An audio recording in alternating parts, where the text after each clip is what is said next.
Bukod sa mga inaabangang celebrity pairings at bonggang red carpet looks, usap-usapan ngayon ang posibilidad na may mga bagong kapamilya stars ang opisyal na ipakikilala sa gaganaping Star Magical Prom sa June 26.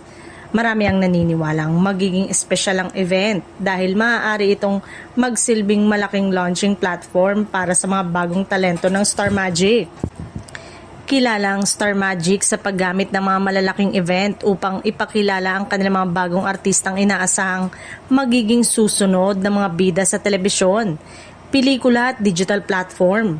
Dahil dito, marami ang umaasang may mga fresh faces na mabibigyan ng pagkakataong makilala ng mas maraming manonood. Samantala, patuloy na nagiging sentro ng atensyon ng Star Magical Prom dahil sa mga eleganteng gown, stylish suit at mga celebrity pairings na laging pinag-uusapan sa social media. Taon-taon, isa ito sa mga pinaka-inaabangang event ng Kapamilya Network. Bukod sa fashion at entertainment, nagsisilbi rin ang naturang pagtitipon bilang pagkakataon upang ipakita ang bagong henerasyon ng mga artista na handang sumabak sa mas malaking proyekto.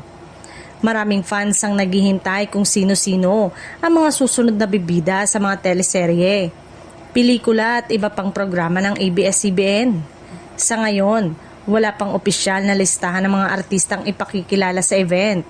Ngunit tiyak na marami ang nakatutok para sa mga pasabog at sorpresa na inihahanda ng ABS-CBN Star Magic sa gabi ng June 26.